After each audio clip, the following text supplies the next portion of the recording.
थांब थांब असताना आधीपासून बघा. तर आज आपण जाणार होतो पुरंदर किल्ल्यावरती. 500 रुपयाचं पेट्रोल टाकून निघालो आपल्या लोकेशनकडे. थोडंसं दूर गेलो तर ताकदीनं भूक लागली होती. चला म्हणलं मिसळ खावा. मिसळ ऑर्डर केली. तोपर्यंत थोडासा झोका खेळून घ्यावं म्हणलं. लहानपणी तर आपल्याला झोका खेळायला भेटला नाही. मग काय मिसळ आली, ताकदीने मिसळ वळली. तर आज आपला काय डाएट गेट नसतं. नंतर पाण्याची बॉटल घेऊन निघालो आपल्या लोकेशनकडं. आपल्यासोबत ओमा होता आणि हे भाई होता. नंतर काय आपल्या लोकेशनवर पोहोचलो. थोडं फोटो वगैरे काढले.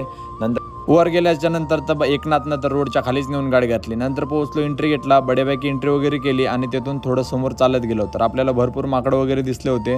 नंतर पोहोचलो आपण महाराजांचं दर्शन घ्यायसाठी. महाराजांचं दर्शन वगैरे घेतलं. थोडीशी किल्ल्याची माहिती घेतली. मी पहिल्यांदा आलो होतो किल्ल्यावरती. हे नजारा बघा. नंतर थोडंसं माकडांना खाऊ घातलं आपण.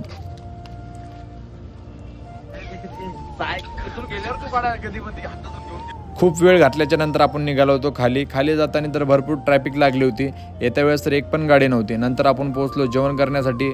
बड्यापैकी आपण घेतलं होतं ज्वारीची भाकर, पिठलं आणि मटकीची भाजी. आपली भूक तर भागली होती. नंतर काय गाडीची भूक बाकी होती. 200चं पेट्रोल टाकून आपण पोहोचलो होतो केतकावळा बालाजीला. तिथे गेल्याच्या नंतर भरपूर गर्दी होती. त्याच्यामुळे आपण बाहेरून दर्शन घेतलं आणि निघालो होतो आपल्या तिसऱ्या लोकेशनवरती. तिथे गेल्याच्या नंतर प्रामाणिकपणे पाय वगैरे धुतलेत आणि वर जाऊन बघितलं तर मंदिराचा व्ह्यू एकदम बड्यापैकी होता. हे महादेवाचं मंदिर होतं प्राचीन काळातलं. त्यानंतर आपण दर्शन वगैरे घेतलं. दर्शन घेतल्याच्या नंतर आपण थोड्या वेळ इथं बसलो वगैरे होतो. त्यानंतर मंदिराचा परिसर बघितला आणि निघालो घरी.